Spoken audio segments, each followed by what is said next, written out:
Ready બોલું ને ભક્તિ સમજાવી છે ગીતામાં વાંચજે ભક્તિ સમજાવી છે ગીતામાં વાંચજે મનડું પ્રભુના શરણમાં તું રાખજે મનડું પ્રભુના શરણમાં તું રાખજે સંકલ્પો સંગળા પ્રભુને તું સોંપજે સંકલ્પો સગળા પ્રભુને તું સોંપજે નિર્ણયો જીવનમાં એના તું માનજે નિર્ણયો જીવનમાં એના તું માનજે મન બુદ્ધિ જેના છે તેને તું આપજે મન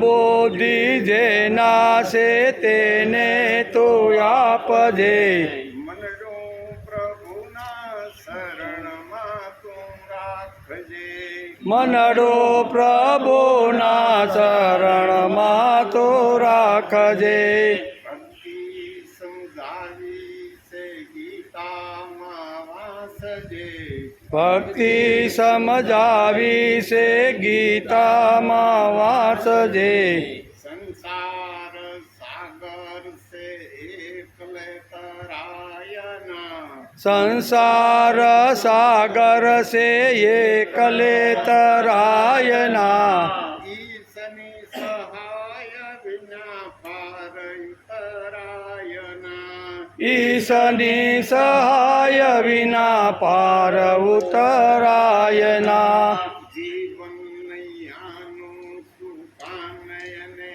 સોંપજે જીવન નૈયાનો સુકાનયને સોંપજે મનડું પ્રભુના શરણ તું રાખજે મનડું પ્રભુના ચરણમાં તું રાખજે ભક્તિ સમજાવી છે ગીતામાં વાંચજે ભક્તિ સમજાવી છે ગીતામાં વાંચજે ઈશ્વરના કામે આવે સદા રાખજે ઈશ્વરના કામે આવે સદા રાખજે આસુરી વૃત્તિનો દ્વેષ દિલે ધારજે આસુરી વૃત્તિનો દેશ દિલે ધારજે ભક્તિની મસ્તી બની રાખજે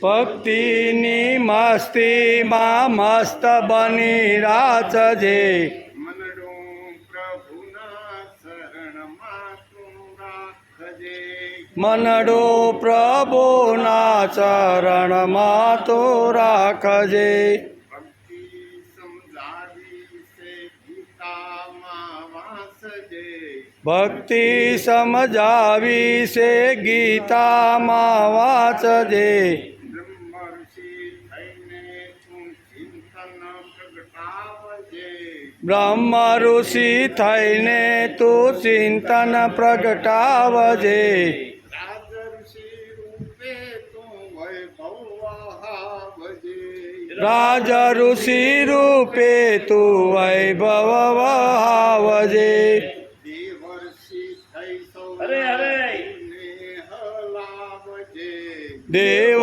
ઋષિ થઈ સૌના દિલને હલાવજે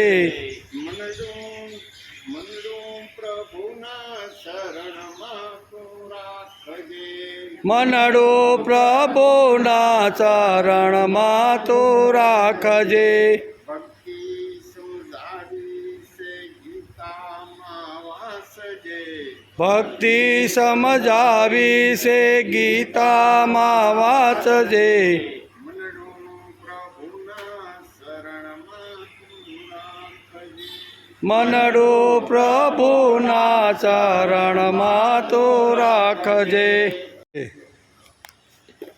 ઓમ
येषां गुणमयी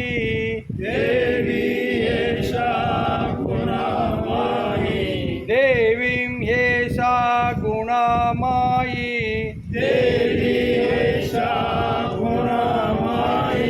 मम माया दुरत्यया मम माया दुरत्यया देवीं येषा गुणमयी मम माया दुरत्यया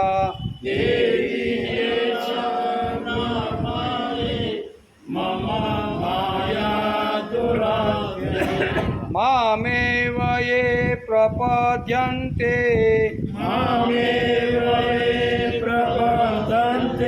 मामेव ये प्रपद्यन्ते मायामेतां तरन्ति ते मायामेतां तरन्ति ते मामेव ये प्रपद्यन्ते मायामेता तरन्ति ते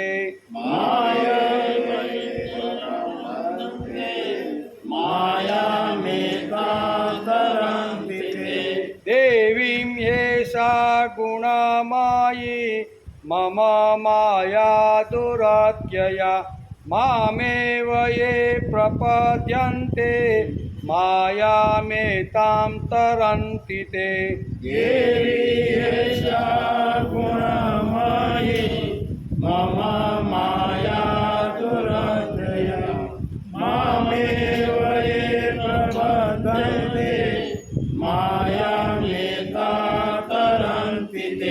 नमा दुष्कृतिनो मूढा नमा दुष्कृतिनो मूढा प्रपद्यन्ते नराधमा प्रपद्यन्ते नराधमा नमा दुष्कृतिनो मूढा प्रपद्यन्ते नराधमा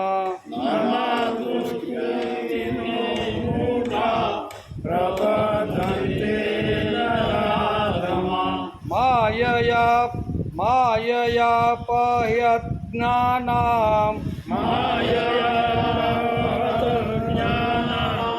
मायया पह्यज्ञाना आसुरं भावमाश्रिता आसुरं भावमाश्रिता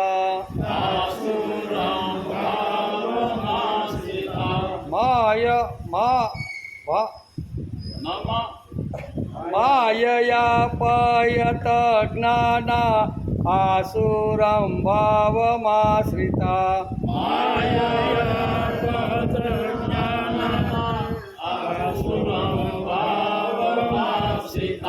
नमा दुष्कृतिनो मूढा प्रपद्यन्ते नराधमा माययापयत ज्ञाना आसुरं भावमाश्रिता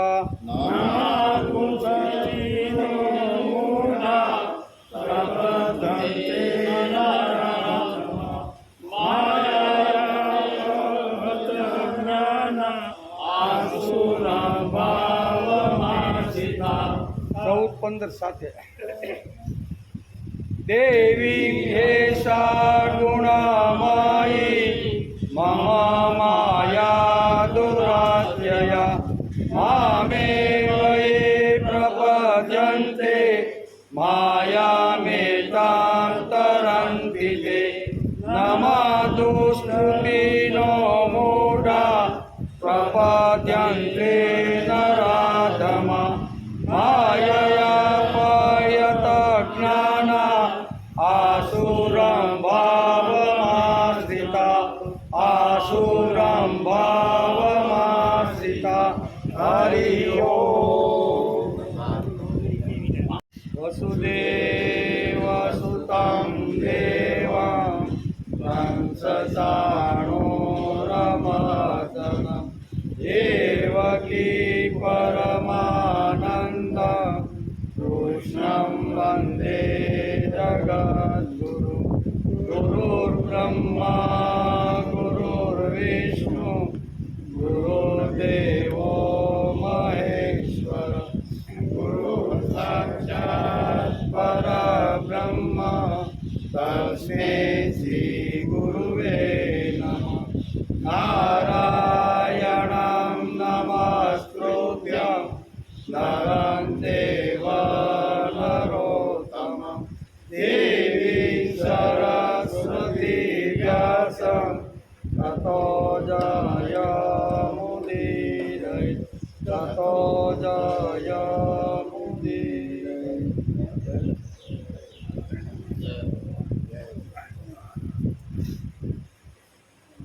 देवी येषां गुणमयी मम माया दुरत्यया मामेव ये प्रपद्यन्ते मायामेतां तरन्ति ते।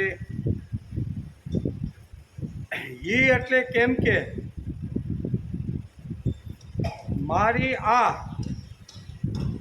એસા દેવી ગુણમયી કેમ કે મારી આ અવલૌકિક ત્રિગુણમયી માયા એટલે માયા દુરત્યયા એટલે પાર કરવી ઘણી કઠિન છે। ભગવાન કે મારી માયા પાર કરવી ઘણી કઠિન છે, પરંતુ એ આમ જે માણસો માત્ર મારું એવમ મારું જ શરણ લેશે શું છે માયાને શું કહેવાય ઓળંગવી ખૂબ જ કઠણ છે, પણ જે લોકો મારું શરણ લેશે એવમ પ્રપદ્યન્તે તે મારું શરણ જેવો લેશે તે એતામ માયાયામ તરંતી એ લોકો માયાને તરંતી એટલે તરી જાય છે। હા ગુજરાતીમાં કેવું હોય તો આ વાત છે માયા ત્રિગુણાત્મા માયા તરવી ખૂબ જ કઠણ છે, પણ જેણે મારું શરણ લઈ લીધું છે ને એ માયાને સરળ ને સીધી રીતે તરી જાય છે। એટલે આ ભગવાને બહુ સરળ કીધું બરાબર ને। એટલે આ વાતના આજે આપણે ભગવાન શું કહેવા માગે છે એ બરાબર આપણે ઘૂંટી ઘૂંટીને સમજવાનો પ્રયત્ન કરવાનો છે। શ્રીમદ ભગવદ્ ગીતા ચિંતન શરૂ થયું એનો 356 દિવસ કેટલો 356મો દિવસ। ગઈકાલે આપણે શ્રીમદ ભગવદ્ ગીતાના 7મા અધ્યાયના 13મા શ્લોકને આપણે નમસ્કાર કર્યા। આ ત્રણેય ગુણોરૂપી ભાવોથી મોહિત આ આખું જગત પ્રાણી માત્ર એટલે કે આ ત્રણેય ગુણોથી અતીત અવિનાશી એવા મને જાણતું ત્રણ ગુણની અંદર એવો પ્રાણી એટલે જીવ અટવાઈ ગયો છે કે એ મને જાણી શકતો નથી। એ આગલા શ્લોકમાં કીધું। હવે આ ત્રણ ગુણમાંથી છૂટીને મારા સુધી તારે જો આવવાનું હોય તો હવે તારે શું કરવું જોઈએ એમ જીવને ભગવાન આ શ્લોકમાં આજના શ્લોકમાં આ વાત સમજાવે છે। પરમાત્મા એ સાધ્ય છે, સાધન નથી। સાધન આપણે ઘણીવાર સાધનને સાધ્ય સમજી ત્યાં પૂરું કરી દે છે. પણ પરમાત્મા એ સાધ્ય છે. સાધ્ય એટલે સિદ્ધ કરવા જેવું કોઈ તત્વ હોય તો એ પરમાત્મા છે. તે જ મેળવવાનો માણસે પ્રયત્ન કરવો જોઈએ. અટાણ સુધી તો 70-80 વર્ષ સુધી જે કાંઈ વ્યવહાર મેળવવાનો હતો, નોકરી ધંધો કરવાનો હતો, એ આપણે હવે કરી લીધું. પણ હવે જે મેળવવાનું છે ને એ કયું છે તો કે પરમાત્મા મેળવવા જેવા છે. તેથી પરમાત્મા એ સાધ્ય છે, તે જ મેળવવાનો માણસે પ્રયત્ન કરવો જોઈએ.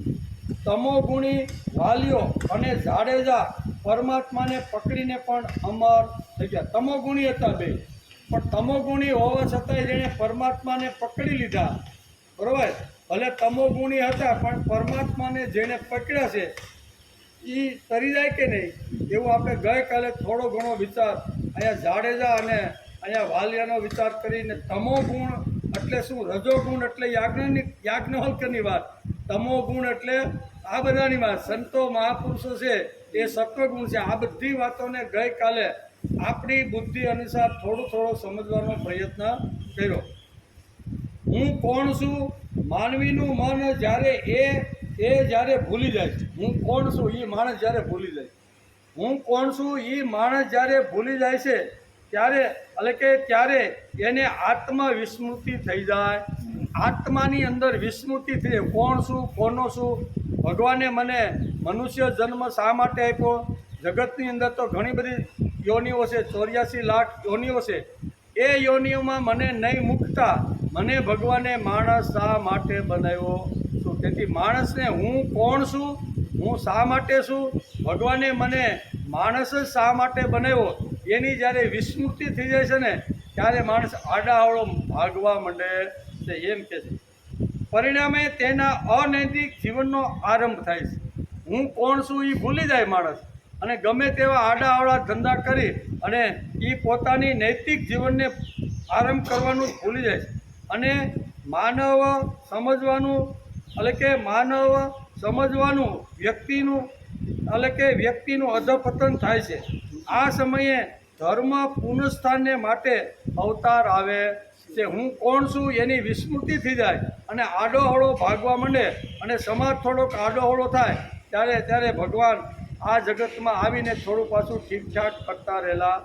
તેથી નીતિ અને ધર્મની ફરીથી સ્થાપના કરવા માટે તથા માનવીના મનમાં અને બુદ્ધિમાં આત્મજ્ઞાનના સૂર્યનો પ્રકાશ ફેંકવાને માટે ભગવાન અવારનવાર આ જગતની અંદર અવતાર ધારણ કરીને આવે છે. એટલે આડાઅવળું લોકો આવી રીતનું જીવન જીવવા લાગે, ધર્મને ધર્મ સમજીને જીવવા લાગે, અનીતિને નીતિ સમજીને જીવવા લાગે ત્યારે ભગવાન કહે છે કે આ તો બધી ગડબડ છે. એટલે યદા યદા એ ધર્મસ્ય ગ્લાનિ, જે ગીતાના 4થા અધ્યાયમાં ભગવાને જે કીધું ને એ વાત અહીં સમજાવવાનો પ્રયત્ન કરે છે. હું કોણ છું એની આત્મસ્મૃતિ માણસને રહેવી જોઈએ. નાહમ પશુ નાહમ પક્ષી અહમ મનુષ્ય, હું મનુષ્ય છું ભાઈ, પશુ પક્ષી કરતાં જુદો છું. એનો વ્યવહાર, એનો જે કાંઈ સંસાર છે ને એના કરતાં મારો કાંઈક સંસાર જુદો છે. આ માણસે ભૂલવું ન જોઈએ. તેથી પ્રત્યેક વ્યક્તિના જીવનમાં કોઈ વાર અંધકાર છવાઈ જાય. શું થાય? આત્મસ્મૃતિ માણસની જ્યારે વિસરાઈ જાય, આત્મસ્મૃતિ ભૂલાઈ જાય કે હું કોણ છું, ત્યારે ઘણીવાર માનવમાં કોઈ વાર અંધકાર છવાઈ જાય છે. જ્યારે લોકોની નીતિમત્તા ખલાસ થઈ જાય છે, લોકો ભોગમાં જ પડી જાય છે. તેથી ધર્મના નીતિનો માનવ જીવનમાંથી લોપ થાય છે ત્યારે સમગ્ર સમાજમાં અંધકાર વ્યાપી જાય છે. મહાભારતના કાળમાં પણ આવો અંધકાર છવાયો હતો. માનવની આત્મનિષ્ઠા ખલાસ થઈ હતી. દિવ્ય વિચારસરણી વિચારમય જીવન દુર્બળ બન્યું હતું. પરિણામે માનવતા ખલાસ થઈ ગઈ હતી. આવા સમયે કુરુક્ષેત્રના મેદાનમાં અર્જુનને નિમિત્ત બનાવી અને ભગવાન શ્રી કૃષ્ણએ શ્રીમદ ભગવદ્ ગીતાના ઉચ્ચ વિચારો, નૈતિક સિદ્ધાંતો કહી અને સમાજને ઠીકઠાક કરવાનો ભગવાને પ્રયત્ન કર્યો. એ અંધકારને દૂર કરી માનવને નિષ્ઠાવાન, વિચારમય, માનવતાયુક્ત બનાવી તે દ્વારા ધર્મ રાજ્યની સ્થાપના કરવા માટે ભગવાન શ્રી કૃષ્ણે કુરુક્ષેત્રના મેદાનની અંદર જ્ઞાનની મોરલી વગાડી અને માનવ માત્રને આ વાત સમજાવવાનો પ્રયત્ન કર્યો. આજ ભગવાન શ્રી કૃષ્ણે કુરુક્ષેત્રના મધ્ય ભાગમાં ગીતાનો ઉપદેશ આપ્યો. તેનો અભ્યાસ આપણે 356 દિવસથી કરતા રહેલા. જ્યારે જીવનમાં અંધકાર, અજ્ઞાન, વહેમ આ બધું સવાઈ જાય, આત્મવિસ્મૃતિ થાય અને ચારે બાજુ જ્યારે અંધકાર થઈ જાય છે ને, ત્યારે ભગવાન આવી અને કોઈને નિમિત્ત બનાવી અને માનવ માત્રને જ્ઞાન આપવાની શરૂઆત કરે છે. અને એ ભગવાને અર્જુનને નિમિત્ત બનાવ્યો, આપણો પ્રતિનિધિ બનાવ્યો અને કુરુક્ષેત્રના મેદાનની અંદર જે કાંઈ 2-2.5 કલાક ભગવાન અને અર્જુન વચ્ચે જે સંવાદ થયો હતો ને, એ સંવાદના રૂપની અંદર આપણને શ્રીમદ ભગવદ્ ગીતા મળેલી છે. તેથી જીવ મને કેમ જાણી શકતો નથી? હું અવયવ અવિનાશી છું, છતાં મારા તરફ ન વળતા ત્રિગુણી માયામાં કેમ ધકેલા જાય છે? તે ભગવાન અહીંયા 7મા અધ્યાયના 14મા શ્લોકમાં આજે ભગવાન આ વાત કરવાના છે. બરાબર, આવી ત્રિગુણત માયા જે મેં ઊભી કરેલી છે, મારી પાસે ન આવતા આની અંદર માણસ કેમ અટવાઈ જાય છે? એ ભગવાનને થોડુંક અંદરથી થયું અને તેથી જ અર્જુનને અહીંયા બહુ સરસ રીતે ત્રિગુણતમાં માયામાંથી છૂટી અને કોઈ ભગવાનના શરણે જાય તો એની મુક્તિ થઈ જાય છે. એ વાત ભગવાન આ શ્લોકમાં સમજાવવાના. તેથી કહે છે કે દેવી હેસામ ગુણામાયી મમ માયા દુરાત્યયા મામેવ એ પ્રપદ્યન્તે માયા મે તામ તરંતિ તે. કયો માણસ તરી જાય છે? અહીં કહે છે માયા મેતાંતર. માયામાંથી તરવાવાળો કોણ છે? તો કે મામેવ એ પ્રપદ્યંત. જે મારા શરણે આવી ગયો છે તે આ ત્રિગુણાત્મક માયાથી તરી અને મારી સુધી આવી શકે. કેટલું સરસ ભગવાને સરળ વાતની અંદર સમજાવવાનો પ્રયત્ન કર્યો. કેમ કે મારી આ અવલૌકિક ત્રિગુણમયી માયા પાર કરવી ઘણી મુશ્કેલ છે. હું કેવું? દેવી હેસામ ગુણમયી મમ માયા દુરત્યા એટલે ખૂબ અઘરી છે. શું કહે છે? મારી જે ત્રિગુણ રૂપની જે માયા છે, ગુણમયી મારી માયા છે, એ દુરત્યા એને પાર કરવી ઘણી અઘરી છે, ઘણી મુશ્કેલી છે. દુરત્યા એટલે ખૂબ એ દૂરની વાત છે એમ ભગવાન કહે છે. દેવી હેસામ ગુણમયી મમ માયા, મારી જે માયા છે ને ત્રિગુણાત્મક, એ પાર કરવી ઘણી દુષ્કર છે. આપણી ભાષામાં કહેવું હોય તો આ ભગવાને રચેલી ત્રિગુણાત્મક જે માયા છે, એ માયાને પાર કરીને પ્રભુના ખોળામાં બેસવું એ ખૂબ જ અઘરી અને ખૂબ જ દુરત્યયા એટલે ખૂબ જ મુશ્કેલીવાળી છે. પણ હું કીધું મુશ્કેલીવાળી તો છે, પણ મામેવ એ પ્રપદ્યંતી. પણ જે ત્રિગુણાત્મક માયામાં ન ફસાતા મારા શરણે, હું કીધું છે મામેવ એ પ્રપદ્યંતે, એટલે મારા શરણે જે આવી ગયો છે એને હું માયા મેતાન તરત, એ માયા એને તરાવી અને મારા સુધી લઈ જાય. આમ ભગવાનને આ શ્લોકમાં બે વાત સમજાવવાની છે. કેમ કે મારી આ લૌકિક ત્રિગુણ માયા પાર કરવી ખૂબ જ કઠિન છે. પરંતુ જે માણસો માત્ર મારું જ શરણ લેશે તેઓ આ માયાને તરી જાય છે. એટલું ભગવાનને કહેવાનું. મારું શરણ લે કે આ ગમે તેટલી ત્રિગુણ માયા હોય તો એ માયાને તરીને મારી પાસે આવી જાય છે. સત્વ, રજ અને તમ આ 3 ગુણોવાળી દેવી માયા ઘણી દુસ્તર છે. ભોગ અને સંગ્રહની ઈચ્છા રાખવાવાળા મનુષ્યો આ માયાને વિષેદ કરી શકતા, જેને અતિશય પેઢીનું કરવું છે. કારણ કે એના મનમાં તો એક જ નક્કી થઈ ગયું, મારી પછી આવનાર જે પેઢી છે ને એ બધી માય કાંગલી થવાની છે. ભેગું કામ કરે? માનો 5-5, 10-10 પેઢીનું લોકો ઘણીવાર ભેગું કરીને આવી રીતનું ભેગું કરે અને જીવવાનું ઘણીવાર રહી જતા. ભેગું કરવાનું વધી જાય અને ઘણીવાર જીવવાનું રહી જાય. ભેગું એટલા માટે કરે છે કે મારી આવનાર પેઢીને કાંઈ અગવડ પડે નહીં. પણ થોડી એને અગવડ તો પડવા દે, એને પણ ઘડાવું છે. એને જો આ બધું તૈયાર મળી જશે ને પછી કયા રસ્તે જશે ને એ પછી તને ખબર નહીં પડે. બધું ભેગું કરીને એકવાર એના હાથમાં આપી દે ને એને કાંઈ કરવું જ ન પડે. વૈભવના સીધા ઢગલા ઉપર જ આવીને જો હાલટવા માંડે તો એના કર્તૃત્વ ભગવાને એને આપેલું છે એનો એ ઉપયોગ ક્યારે કરશે ભાઈ? માણસે ભગવાને કર્તૃત્વ તો આપેલું છે ને, એને પણ માણસે ઉપયોગ કરીને સમાજમાંથી કંઈક મેળવવાનો પ્રયત્ન કરવો જોઈએ. ત્યાં ભગવાન કહે છે કે સત્વ રજ તમ આ 3 ગુણોવાળી દેવી માયા ઘણી દુસ્તર છે. બહુ આને છોડવી અથવા આનામાંથી તરીને બહાર નીકળવું ને એ ખૂબ જ દુસ્તર છે. ભગવાન એટલે કે ભોગ અને સંગ્રહની ઈચ્છા, ભોગ અને સંગ્રહની ઈચ્છા રાખવાવાળા મનુષ્યો આ મારી માયા છોડી અને મારા સુધી આવી શકતા નથી. એટલે ભગવાને આ 2 વાત આ શ્લોકમાં સમજાવવાનો આપણે પ્રયત્ન કર્યો છે. ભગવાને આ શ્લોકમાં એક સરસ શબ્દ વાપર્યો છે, મમ માયા દુરત્ય. હવે એક શબ્દને આપણે જોતા જઈએ કે ભગવાન આ બધા શબ્દ ઉપર કેવો ભાર મૂકે છે. એક શબ્દ ભગવાને કીધો કે મમ માયા દુરત્ય. મેં જે ઊભી કરેલી અથવા મારી જે માયા છે ને એ દુષ્કર કરવી ખૂબ જ અઘરી છે. પહેલી વાત આ કીધી, મમ માયા દુરત્ય. મારી જે માયા છે ને એને તરવી ખૂબ જ અઘરી અને ખૂબ જ મુશ્કેલ. એક શબ્દ આવે માયા મારી છે. પાછું કીધું મમ માયા, એનો અર્થ શું થાય? આ માયા કોની છે? મારી છે ભાઈ. અને આ માયા મારી છે, આ વિચારવા જેવી વાત છે.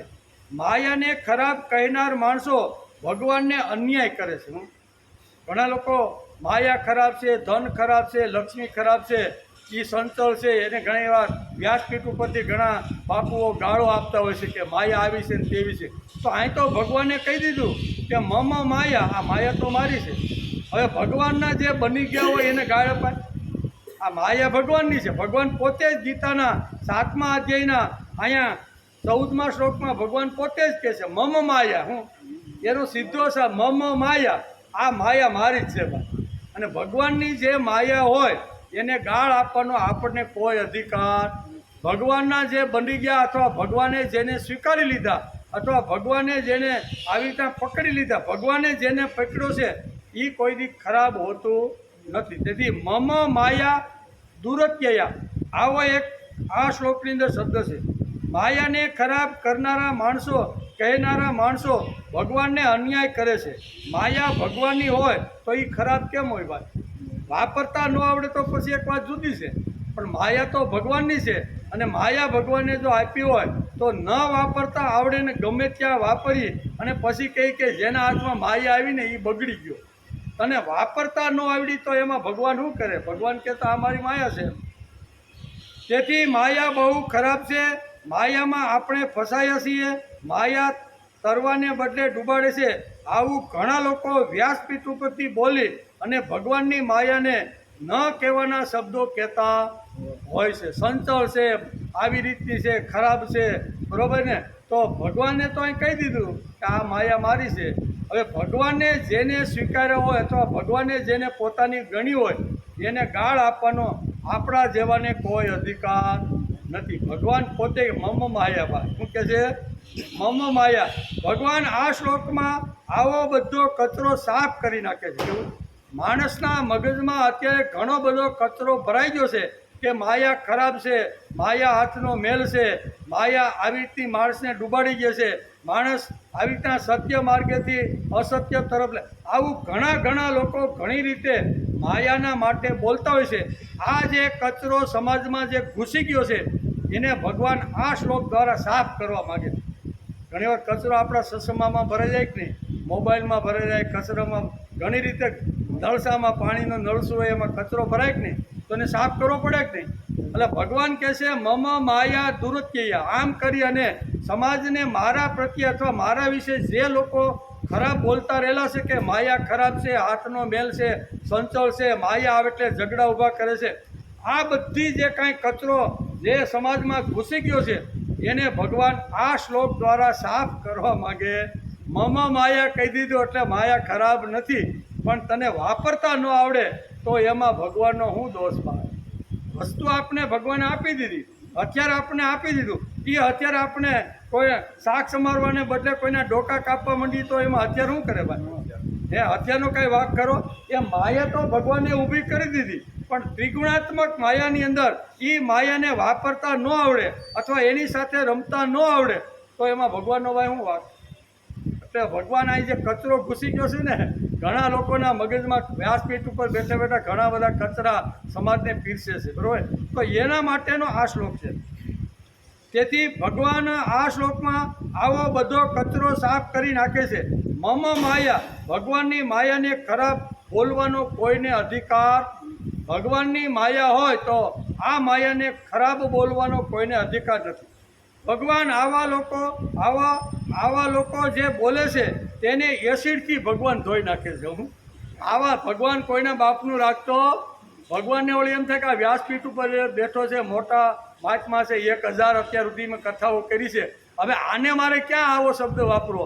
ભગવાન કોઈના બાપનું રાખતો નથી. આવો 1000 કથા કરી અને શું કહેવાય માયા સંસળ છે, માયા ખરાબ છે એવું બોલ્યો હોય તો ભગવાન આ એસિડથી આવા લોકો ધોઈ નાખે.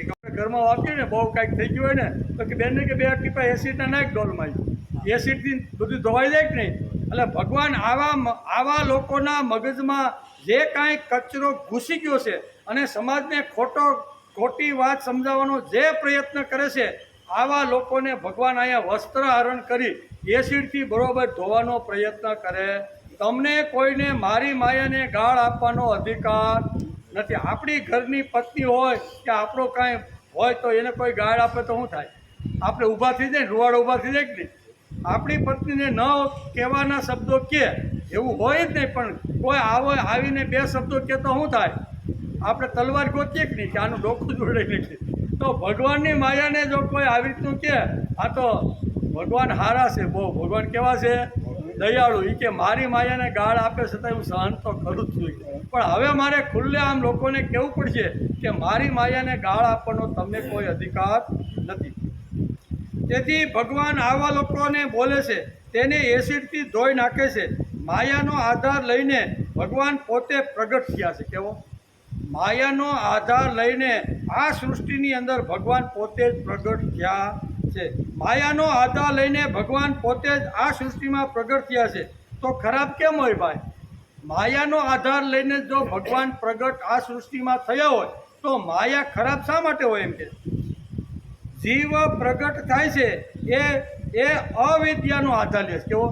અહીં બે, એક તો પ્રભુ પ્રગટ થાય છે એ વિદ્યાનો આધાર લે છે, અને જીવ સમાજની અંદર જે પ્રગટ થાય છે ને એ અવિદ્યાનો આધાર લઈને પ્રગટે છે. અવિદ્યા બરોબર, અવિદ્યાને તમે ગાળ આપો અથવા એને તમે કહો તો એ વાત આખી જુદી છે, પણ માયાને આધાર લઈને તો ભગવાન પ્રગટ થયા છે. તો માયાને આડું અવળું બોલવાનો આપણે કોઈ અધિકાર નથી. તેથી જીવ પ્રગટ થાય છે અવિદ્યાનો આધાર લઈને અને ભગવાન પ્રગટ થાય છે માયાનો આધાર લઈને. તો આમાં ભાઈ ક્યાં ખરાબ છે? ભગવાન માયાનો આધાર લઈને આ સૃષ્ટિ બધી બનાવી જ નહીં. એ ભગવાનને કંઈક માયા લાગી છે ત્યારે એમ થયું ને કે આ સુંદર મજાનું આવી રીતનું સર્જન કરું અને 95 વર્ષ સુધી હસતો રમતો જીવી શકે ને, એટલે આ બધી માયા હું ઊભી કરું. આ માયા કેવી છે? મારી છે. એટલે માયાનો આધાર લઈ અને પ્રભુ પ્રગટે છે અને જીવ અવિદ્યાનો આધાર લઈને જીવ પ્રગટે છે. આટલો બંનેમાં તફાવત છે. એટલે આપણે અવિદ્યાને ઘણીવાર માયા સમજીને ઘણીવાર એને ધિક્કારવાનો ઘણીવાર આપણે પ્રયત્ન કરતા હોઈએ છીએ. તેથી ભગવાનની કલા છે. માયા કેવી છે? ભગવાનની કલા છે. ભગવાનની કલા તો બધાને ગમે જ કે નહીં? તેથી ભગવાનની કલા છે. માયા આપણે માયામાં પડ્યા જ નથી. જે દિવસે આપણે માયામાં પડ્યા હશું ને તે દિવસે આપણો ઉદ્ધાર થઈ જવાનો છે. ભગવાનની માયામાં આપણે પડ્યા નથી, અને ભગવાનની માયામાં જે દિવસે પડવાનો વારો આવે છે ને ત્યારે આપણે ભાગ્યશાળી બની જવું, ખૂબ જ આવી રીતના મોટા બની જશું. માયામાં પડવું એટલે ભગવાનની પાસે જવું. માયામાં પડવું એટલે પ્રભુની પાસે જવું, ભગવાનની પાસે જવું. એમ આપણે અવિદ્યામાં પડ્યા છીએ, માયામાં નહીં. તેવા અવિદ્યા અને માયામાં બહુ ફરક છે. પણ અવિદ્યાને ઘણા લોકો માયા સમજી અને કહે છે કે આ ભાઈ માયામાં પડ્યો. માયામાં નથી પડ્યો, એ અવિદ્યામાં પડ્યો. માયામાં પડે તો એનું કલ્યાણ ભગવાનના ચરણમાં એકવાર વયો જાય અને ભગવાનની માયામાં જો પડી જાય તો માણસનું કલ્યાણ થઈ જાય છે. એમ આપણું શાસ્ત્ર આપણે સમજાવે છે. આપણે જે પકડવું છે તે બધું અનિત્ય છે. મકાન, મોટર, કપડાં, માણસો જે પકડવા આપણે ધારીએ છીએ તે બધું અનિત્ય છે, એટલે ખલાસ થવાવાળું છે. નિત્ય એક પરમાત્મા છે. કેવો? એટલે નિત્યને પકડ્યા વિના અનિત્યને પકડી, અને સમાજની અંદર ઘણા માણસો આવી રીતના દોડતા હોય છે. તેથી અનિત્યને આપણે નિત્ય સમજીએ છીએ, અને નિત્યને પકડવાની આપણને ફુરસદ જ નથી. જે નિત્ય છે, કાયમનું છે, મારી જોડે આવવાનું છે, એને પકડવાની ફુરસદ નથી. જે અનિત્ય છે, નાશ પામે છે. આપણે બધાને ખબર છે, આવે એને જવાનું પાકું છે. આ ખબર છે કે નહીં? આમાં કોઈ એવો માણસ બેઠો છે કે આવ્યા પછી હું જવાનો જ નથી, એવું કોઈ ખબર હોય તો કયો? આવે એનું વહેલા મોટું જવાનું ને જવાનું. તો આવ્યો છે તો જે મારી જોડે નથી આવતું ને એને પકડીને માણસ બેઠો. એટલે એને પકડવાની ગીતાકાર ના પાડતી નથી, પણ થોડી ઘણી આવી રીતે મારું શરણ લઈ અને હું નિત્ય છું, એ નિત્યને પણ પકડવાનો દિવસની અંદર થોડા ઘણા કલાકો પણ પ્રયત્ન કરવો જોઈએ. તેથી ન પકડવાની આપણને ફુરસદ જ નથી લાગતી. મનુષ્યાણામ સહસ્ત્રેષુ, આગળ ભગવાને કીધું, હજારો લોકો મારા સુધી આવવાનો પ્રયત્ન કરે છે, પણ બધા મારી સુધી આવી શકતા નથી. રાજાની કુંવરીનું દ્રષ્ટાંત આપીને આપણે સમજવાનો પ્રયત્ન કર્યો તો ફ્રી. રાજાએ નક્કી કર્યું કે મારી કુંવરી એને પરણાવું, કે જે મારા સુધી 2 કલાકની અંદર મારા રાજભવનમાં હું જ્યાં કુંવરીની સાથે બેઠો છું ને, ત્યાં જો પહેલો કોઈ પણ નગરનો છોકરો આવી જાય તો એ નગરના છોકરા અરે મારી કુંવરીને હું પરણાવી. 1000 લોકોએ પોતાનું રજિસ્ટ્રેશન કરાવ્યું કે અમારે આમાં ભાગ લેવો છે. કેવા? 18 થી 25, 30 વર્ષના છોકરાએ બધાએ રજિસ્ટ્રેશન કરાવ્યા, અને 1000 છોકરા તૈયાર થઈ ગયા રાજાની કુંવરીને પરણાવવા. રાજાનો મહેલ, અને મહેલ 2, 5, 10 વીઘામાં પથરાયેલો હોય, બરાબર? એટલે આપણે વાર્તા કરી છે કે ભાઈ મનુષ્યાણામ સહસ્ત્રેષુ, હજારો લોકો પ્રયત્ન કરે છે, ત્યારે એકાદ માણસ મારા સુધી આવી શકે છે એમ ભગવાને આગળ કીધું. તો અહીંયા રાજાએ એવી વ્યવસ્થા કરી કે વચ્ચે ખાવા પીવાના મનોરંજનના બધા સાધનો ગોઠવી દીધા, અને જેવો દરવાજો ખુલ્યો, 1000 યુવાનિયા એમ કહે છે કે અમારે રાજાની કુંવરી સાથે પરણવું છે. જેવો દરવાજો ખુલ્યો એટલે બધા દોડતા 3-4 કિલોમીટર રાજાએ એના મહેલની અંદર દૂર પોતાની દીકરીને ને પોતે બેઠા હતા ત્યાં સુધી પહોંચવાનું. તો કોઈ નાવા ધોવામાં મનોરંજન, કોઈ વળી જાદુગરમાં ફસાઈ જાય, કોઈ ફિલ્મના થિયેટરમાં ફસાઈ જાય, કોઈ સારી એવી હોટલ ખાવાની આવી ત્યાં ફસાઈ ગયા, કોઈ એમ કે બહુ ખવાઈ ગયું છે હાલો ઊંઘમાં. આમ કરી અને 999 છોકરા ફસાઈ ગયા. એક છોકરો ત્યાં પી ગયો. કેટલા લેવા તો કન્યાને પરણવા માટે તો બધાય પ્રયત્ન કરતા હતા, પણ માણસ ક્યાંક ને ક્યાંક ફસાઈ જાય. ભોગની અંદર, મનોરંજનની અંદર, કંઈ પણ કૃતિની અંદર માણસ ફસાઈ જાય અને કન્યાને પરણવાનું રહી જાય, અને મનોરંજન પૂરું થાય 2 કલાકમાં આખો કાર્યક્રમ પૂરો થઈ ગયો. એટલે અહીંયા કહે છે કે અહીંયા અનિત્ય, એટલે જે અનિત્ય એટલે જે પદાર્થો, મોટર છે, ગાડી છે, વાડી છે, લાડી છે, એમાં વધારે પકડવાનો જીવ પ્રયત્ન કરે છે, પણ જે નિત્ય છે અને એની જોડે જે આવે છે એના માટે ખૂબ ઓછા લોકો પ્રયત્ન કરતા હોય છે. ભૌતિક વસ્તુની પાછળ માણસની દોડ છે. આપણે નિત્ય માટે ટાઈમ કાઢતા નથી, દોડધામ અનિત્ય માટે છે. અશુચિ છે તેને માણસ પવિત્ર માને છે. તેથી સૂચિની આપણે એટલે કે સૂચિ એટલે પવિત્રતાથી આપણે આગળ થઈ જઈએ છીએ. ગીતા અતિશય પવિત્ર ગ્રંથ છે, પણ વાંચનાર અને સાંભળનાર વર્ગ કેટલો? દુનિયાની અંદર ગીતા જેવો પવિત્ર ગ્રંથ કોઈ જગ્યાએ આપણે જોવા મળશે. દુનિયામાં ઘણા બધા ગ્રંથો છે, ઘણા બધા ધર્મના ઘણા બધા ગ્રંથો ઘણા લોકોએ લખ્યા છે, પણ પવિત્રમાં પવિત્ર દુનિયાની અંદર જો કોઈ ગ્રંથ હોય તો એ શ્રીમદ ભગવદ્ ગીતા છે. શા માટે? તો કે દર વર્ષે ગીતા જયંતિના રૂપે એની આ જન્મ જયંતિ ઉજવાય છે. દુનિયામાં ઘણા બધા ગ્રંથો છે, એ ગ્રંથોની કોઈ જન્મ જયંતિ ઉજવાતી નથી. માણસની ઉજવાય, બરાબર ને, પણ આવા ગ્રંથની ન હોય. તો દુનિયામાં એક જ એવો ગ્રંથ છે કે જે શ્રીમદ ભગવદ્ ગીતાની જન્મ જયંતિ ઉજવાય. આવો પવિત્ર, આવો દિવ્ય, આવો અતિશય માણસને પરમાત્મા સુધી પહોંચાડે એવો ગ્રંથ હોય છે, પણ છતાંય આ વાંચવાને સાંભળવા માટે કેટલા લોકો પ્રયત્ન કરે છે? બહુ ઓછા લોકો પ્રયત્ન કરે છે. ભાગવતની સપ્તાહ હોય અને 7 દિવસ આવવાનું હોય તો ટોળે ટોળા ઉપડે, એમાં મજા આવે. ખાવા પીવાનું, ઉપર પંખા ફરતા હોય, બરાબર, આપણી વાહ થતી હોય, જરૂર પડે તો વળી ગોવર્ધન પર્વત તોડવાનો, ચારે બાજુ નાચવાનું, ગાવાનું, કૂદવાનું, આ બાજુથી વળી ભગવાનની જાન આવતી હોય ને આ બાજુ વળી વૃક્ષમણીને તૈયાર કરી હોય ને ધર્મ, એમાં મજા આવે કે નહીં? એમાં મજા આવે. પણ ગીતા ઉપર, ગીતા વાંચવાની, ગીતા સાંભળવાની જો કોઈ વાત કરે ને, એ ભાઈ અમને ન હોય. આમાં કેમ આવે છે? ખાવું પીવું મજા જ કરવી છે, એમાં કાંઈ બીજી કાંઈ એને કાંઈ કરવાનું હોતું નથી. તેથી નિત્ય વસ્તુનું ખૂબ જ ઘણીવાર આપણને ઓછું લાગે છે. અનિત્યને નિત્ય સમજવું આ અવિદ્યા છે. એટલે જીવ જે પ્રગટ થાય છે એ અવિદ્યાથી પ્રગટ થાય છે, અને પ્રભુ જે પ્રગટ થાય છે એ માયાથી પ્રગટ થાય છે. આ બે વાતો આજે આ શ્લોકની અંદર આપણે સમજવાનો પ્રયત્ન કરીશું.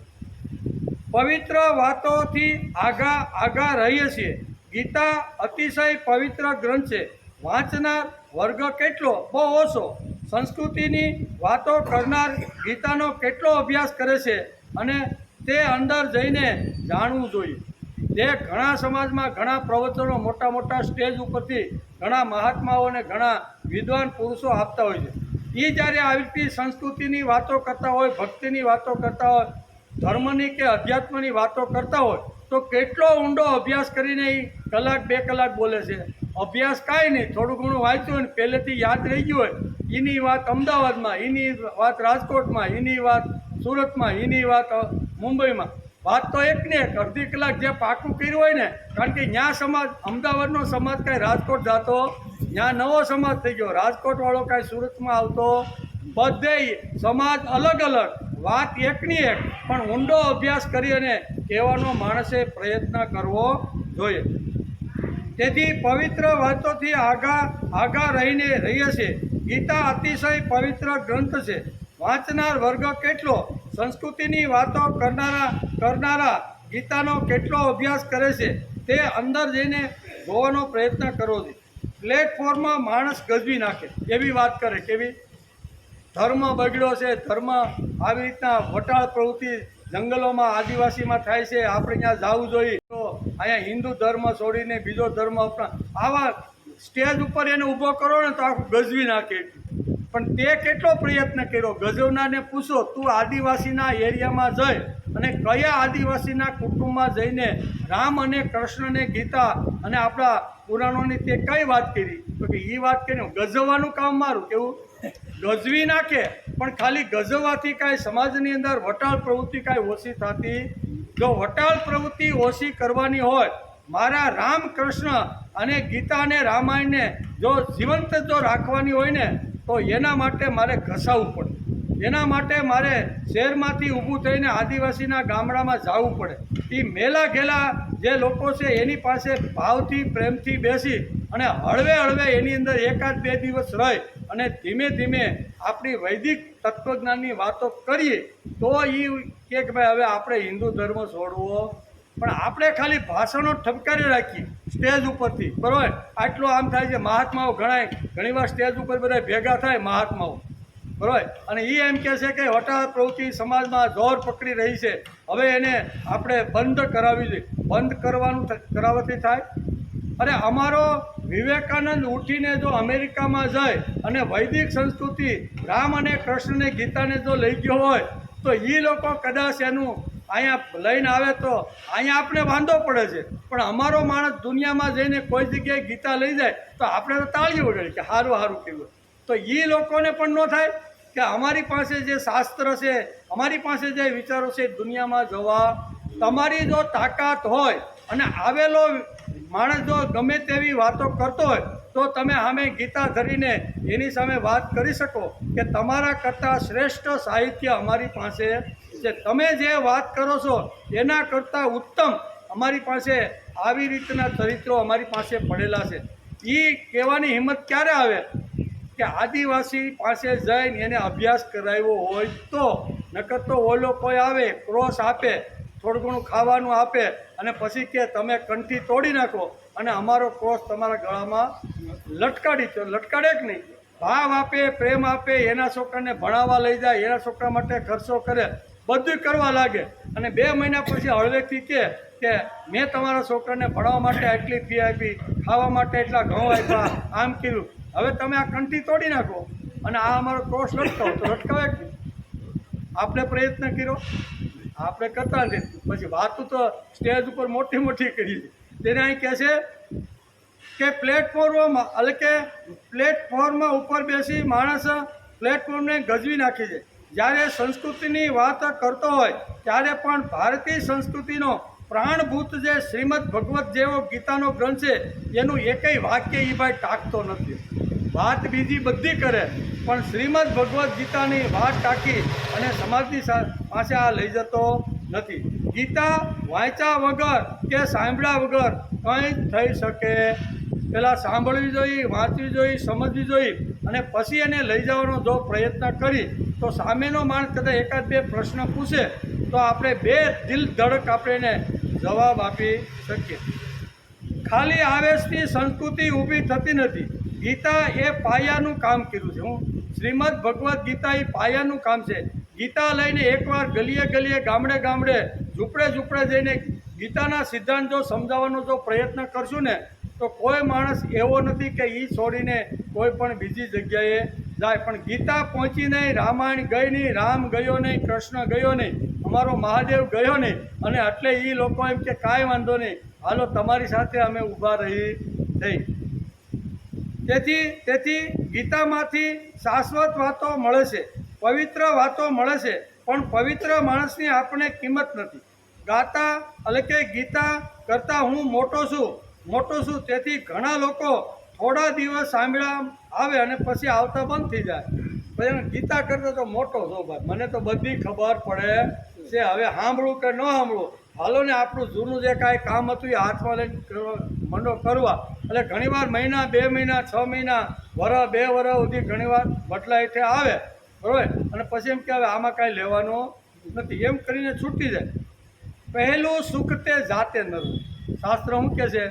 ગીતા બહુ સ્પષ્ટતા કરે છે. પહેલું સુખ તે જાતે નરવા. ધનવાન માણસ પણ જો શરીર સારું ન હોય તો શારીરિક સુખ ભોગવી શકતો. શરીરમાં કાંઈ તકલીફ હોય, બીપી હોય, ડાયાબિટીસ હોય, ડૉક્ટરે કીધું હોય કે ભારે ખોરાક ખાઓ, બરાબર, તો તમારી હોજરી નબળી પડી ગઈ છે એટલે પછી એને તમારે મગનું પાણી ખાવાનું.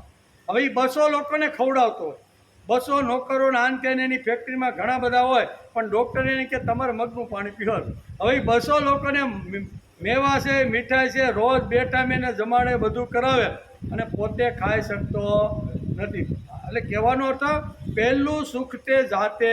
શરીર જો સારું હશે, શરીર જો તંદુરસ્ત હશે તો ગીતા છે, શરીર સારું હશે તો ભોગ છે, શરીર સારું હશે તો સંસાર છે, શરીર સારું હશે તો ભક્તિ છે, અને શરીર સારું હશે તો ભગવાન છે.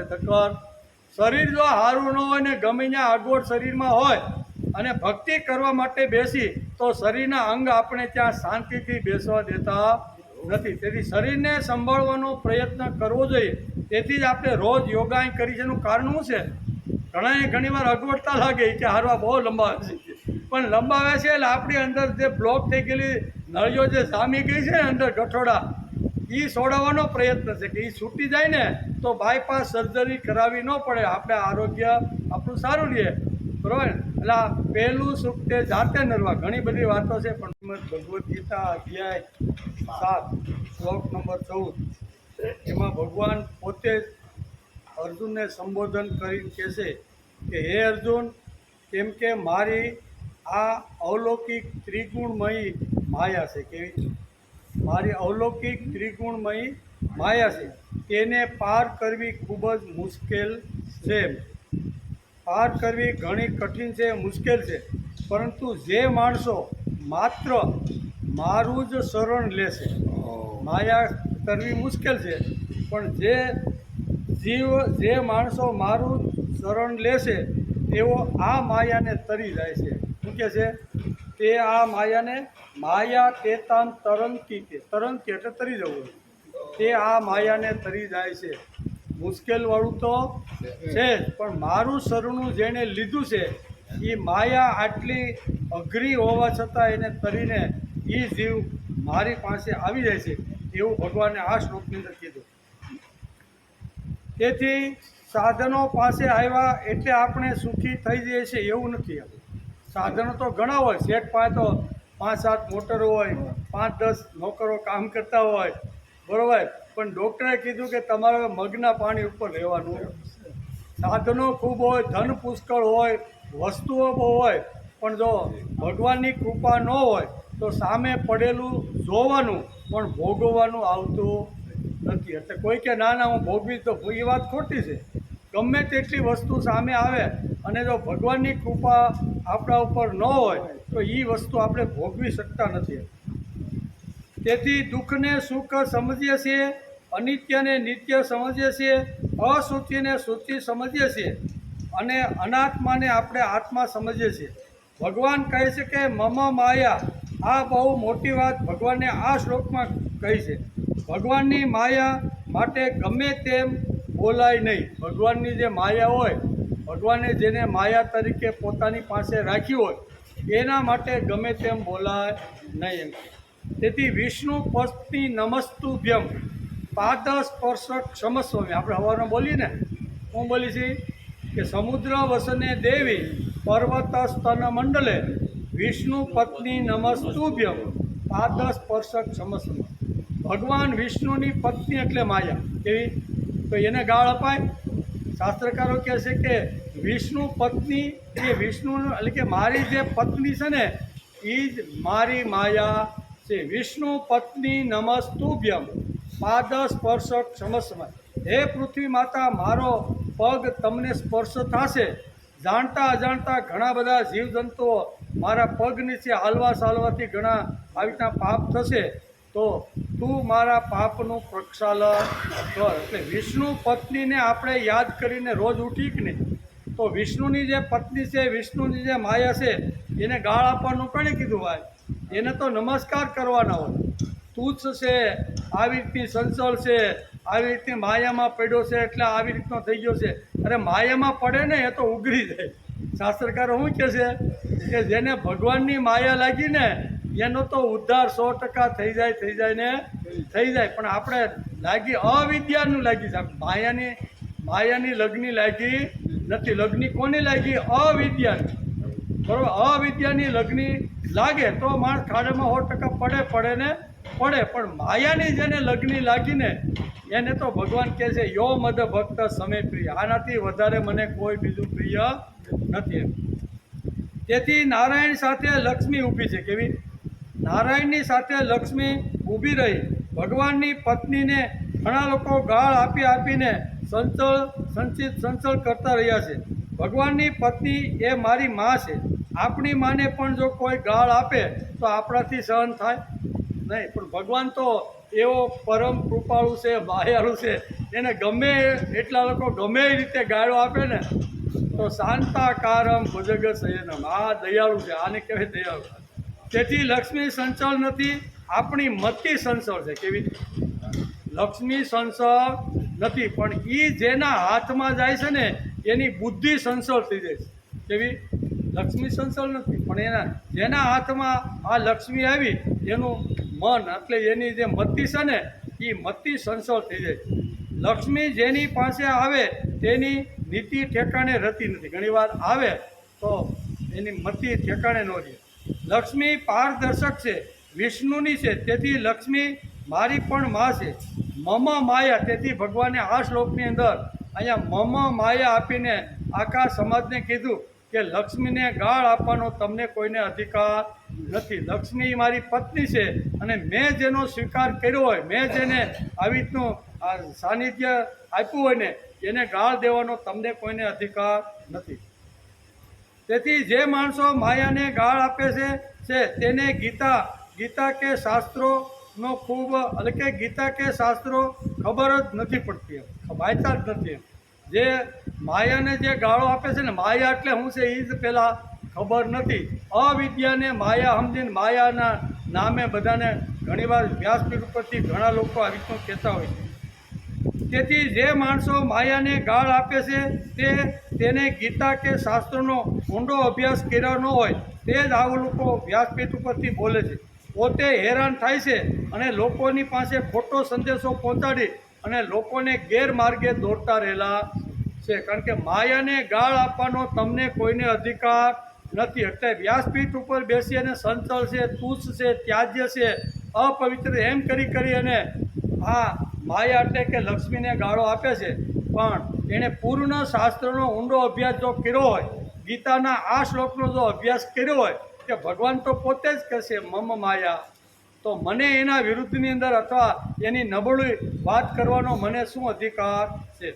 તેથી ભગવાન આ શ્લોકમાં કહે છે કે માયા દેવી છે. કેવી? એસામ ગુણમયી. જો આ શ્લોક સાંભળો, ભગવાન કહેશે, શું કહેશે કે એક ભગવાન આ શ્લોકમાં કહે છે કે માયા દેવી છે. દેવી હેસામ ગુણમયી, દેવી હેસામ ગુણમયી. કેમ કે મારી આ અલૌકિક ત્રિગુણમયી માયા મમ માયા દુરત્યયા. આપણે અહીંયા હર બોલે ફાર્મમાં જે સોમથી શુક્ર જે ભેગા થઈએ છીએ તે સહચિંતન કરવા માટે, અભ્યાસ કરવા માટે ભેગા થાય. સહચિંતન, બોલવાવાળો બોલીને પાકું કરે, સાંભળવાવાળો સાંભળીને પાકું કરે, એકાબીજાના સાથ સહકાર લઈ અને એકાબીજાનો અહીંયા વિકાસ કરતા રહેલા થઈએ. એક હૃદય બીજા હૃદય જોડે બોલે તેનું નામ સ્વાધ્યાય. તેથી ભગવાને આ શ્લોકમાં દેવી હેસામ વાપરી અને ગુણમયી માયાનું ભગવાને આ શ્લોકમાં વર્ણન કર્યું છે. કેમ કે આ અલૌકિક ગુણમય, મારી આ અલૌકિક ગુણમયી માયા છે તેને પાર કરવી ઘણી મુશ્કેલ. આ મારી ગુણમયી અલૌકિક મારી જે માયા છે, ભગવાન એવું આપ્યું, દેવી હેસામ ગુણમયી માયા મમ માયા દુરત્યા. દુરત્યા એટલે ખૂબ દુષ્કર, ખૂબ અગવડવાળી મારી માયા. આ માયાને છોડીને મારી પાસે આવવું ખૂબ અગવડતા ભર્યું છે. પણ જેણે મારું શરણું લીધું, મમ માયા તેતમ તરંતી, જેણે મારું શરણું લીધું એ આ માયાને તરીને મારી સુધી આવી જાય.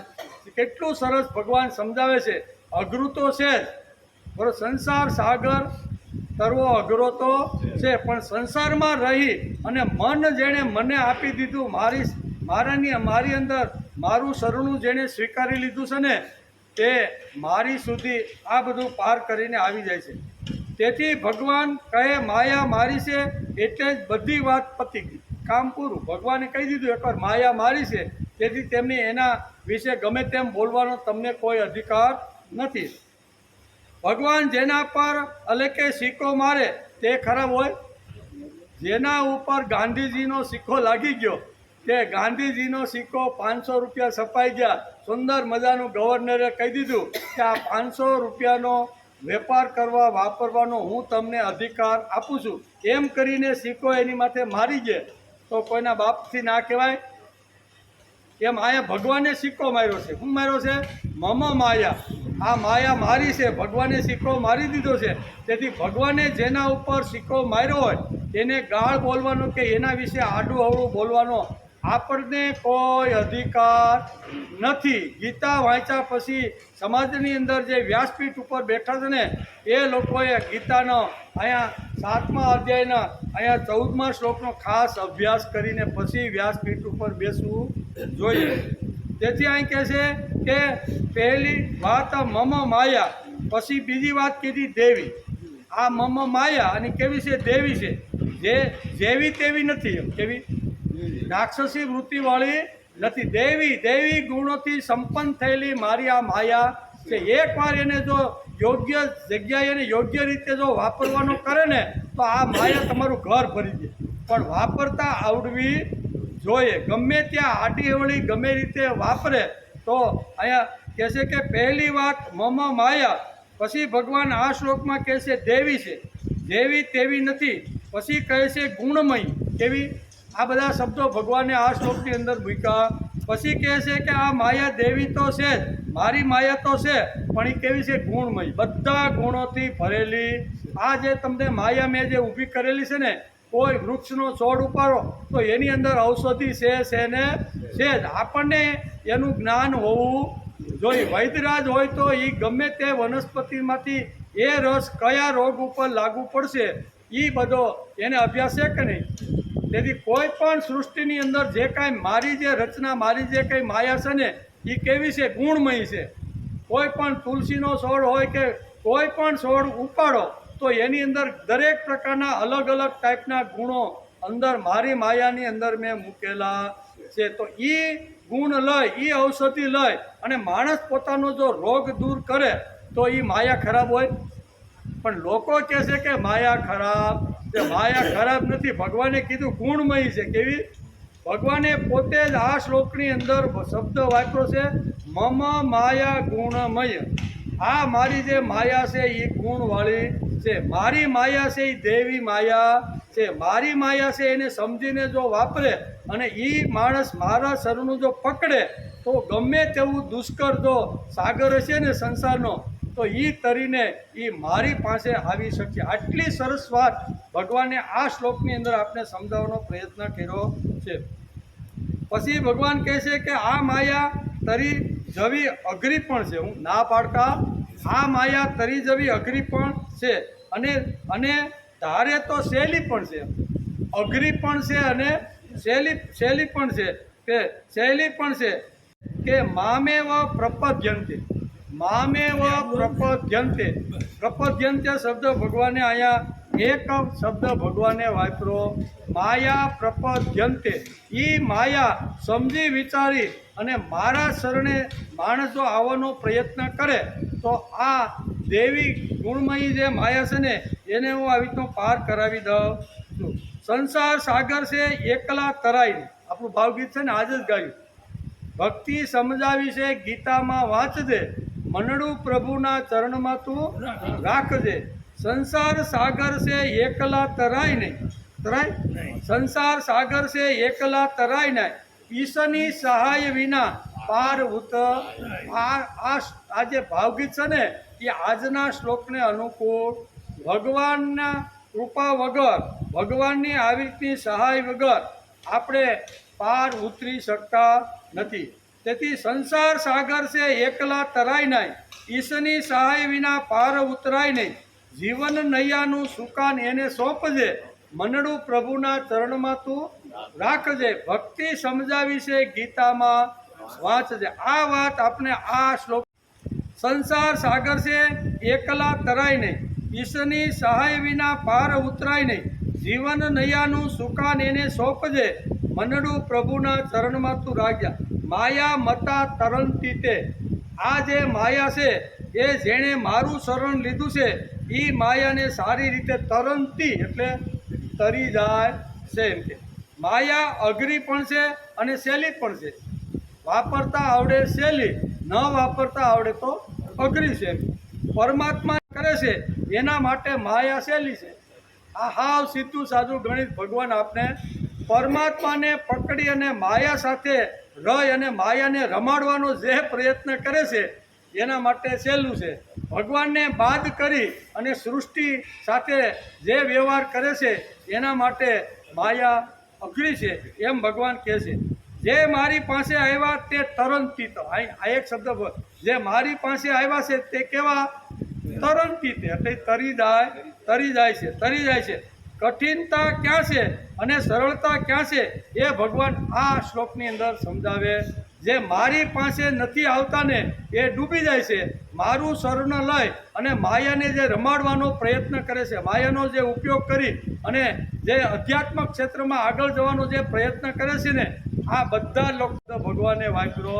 બધા જ અહીંયા તરી જાય છે. જે મારી પાસે આવ્યા તે તરંતી તે તરી જાય છે. કઠિનતા ક્યાં છે અને સરળતા ક્યાં છે આ બંને વાતો ભગવાને આ શ્લોકમાં સમજાવી છે. માયાને તરી જવી અતિ અઘરી છે. જો ભગવાનને છોડશો તો અઘરું છે અને ભગવાનને પકડી અને માયા સાથે રહેવાનો પ્રયત્ન કરશો તો એ માયા આપણને ડૂબાડશે નહીં પણ આપને તરંતી એવો શબ્દ ભગવાને વાપર્યો છે. તેથી 11 અક્ષણી સૈન્યથી દુર્યોધન સફળ થયો નહીં અને 7 અક્ષણીથી સૈન્ય લઈને આવેલો અર્જુન સફળ થયો, એનું કારણ શું છે? અર્જુનની પાસે ઓછું સૈન્ય હતું છતાં સફળ થયો. દુર્યોધન પાસે 11 અક્ષણી સૈન્ય હતું છતાંય નિષ્ફળ ગયો, એનું કારણ શું છે? દુર્યોધને ભગવાનને બાદ રાખીને યુદ્ધના મેદાનમાં આવેલો હતો. અર્જુન ભગવાનની જોડે ભગવાનને સાથે લઈને યુદ્ધના મેદાનમાં આવેલો હતો. ઓછી સંખ્યા હોય પણ ભગવાન જો સાથે હોય ને તો માણસ તરી જાય છે. એમ આ શ્લોકની અંદર અને ગીતા આપણને આ જ વાત આપને સમજાવવા માગે છે. તેથી પાંડવો પાસે 7 અક્ષણી હતું, ભગવાનનો સાથ, તેથી કુરુક્ષેત્રના મેદાનમાં તે નિષ્ફળ રહી શક્યો. અર્જુન નિષ્ફળ ન રહ્યો એનું કારણ 7 અક્ષણી હતું છતાંય નિષ્ફળ ન રહ્યો એનું કારણ ભગવાનને સાથે લઈને એ યુદ્ધના મેદાનમાં આવ્યો હતો. સામે પક્ષની અંદર ઘણા રાજા મહારાજાઓ ઘણા બધી અક્ષણી સેના લઈને 11 અક્ષણી આવી હતી, પણ એ નિષ્ફળ ગયો એનું કારણ એણે ભગવાનને જીવનમાંથી બાદ કરી નાખ્યો હતો. આપણે પણ જો આ સંસારની માયામાંથી જો તરવાનું હોય ને તો ભગવાનને પકડીને કોઈ પણ ક્રિયા જો કરશું ને તો સંસાર કાંઈ એટલો બધો અઘરો કે એટલો બધો કાંઈ ઊંડો નથી કે માણસ ડૂબીને મરી જાય.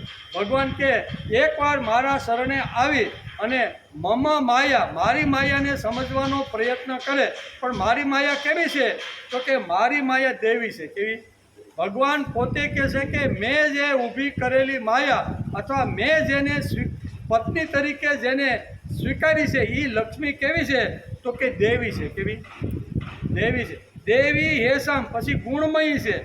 કેવી? ગુણમયી છે.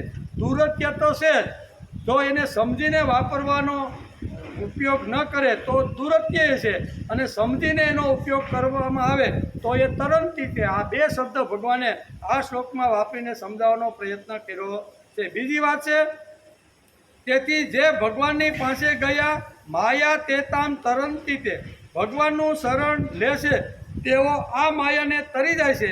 કઠણ છે પણ ભગવાનનું શરણ જેણે લીધું છે એ 100% મારી માયાને તરીને મારી પાસે આવી જાય છે. આપણું આકર્ષણ કેન્દ્ર પરમાત્મા હોવું જોઈએ. હવે કોઈ બીજું આકર્ષણ હોવું જોઈએ.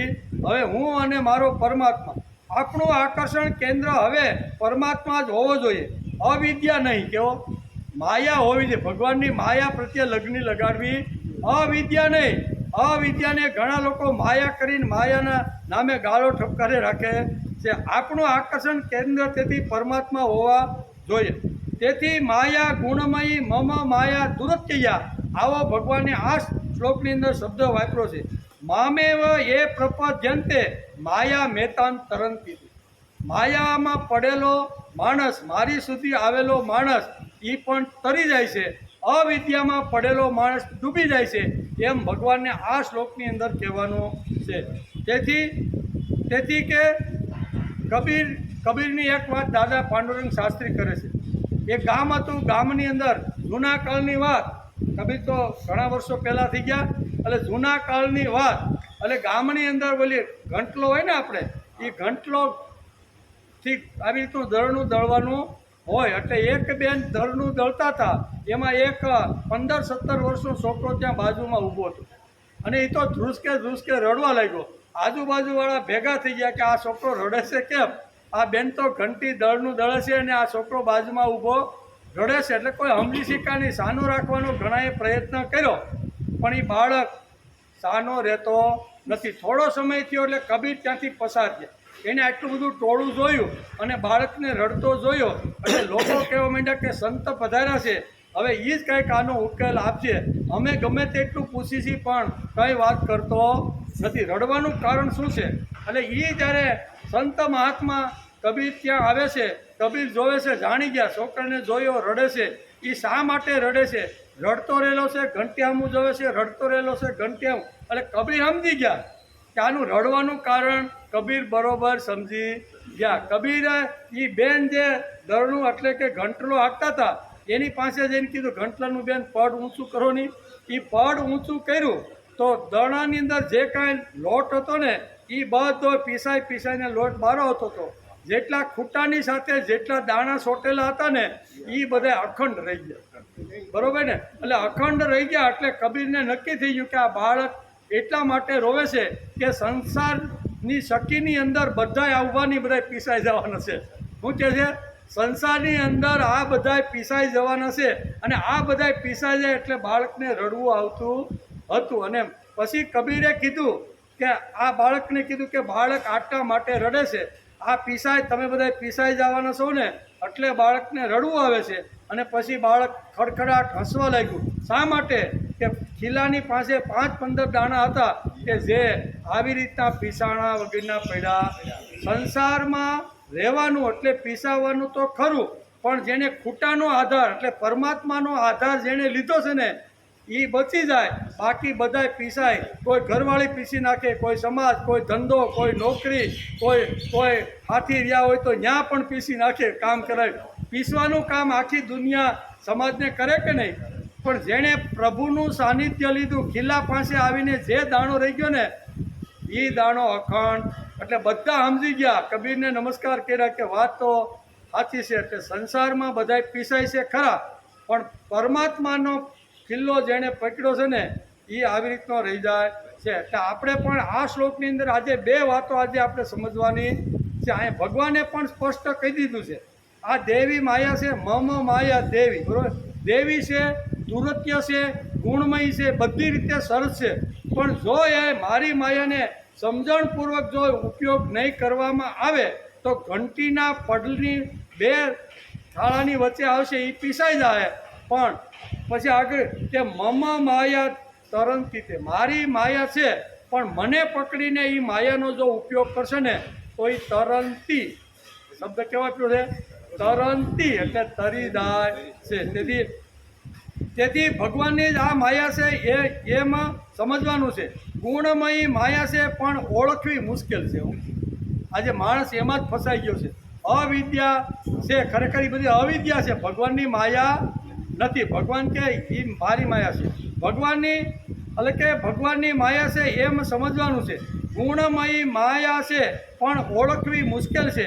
માયામાં સ્વામિત્વની ભાવના આવે તે ખરાબ છે. માયા ઉપર આપણે પોતાનો અધિકાર જો લગાડી દઈએ ને તો માયા ખરાબ છે. પણ વાત્સલ્યના ભાવથી જો મા બાળકનું જો પાલન પોષણ કરે ને તો એ વાત્સલ્ય ભાવ બરોબર છે.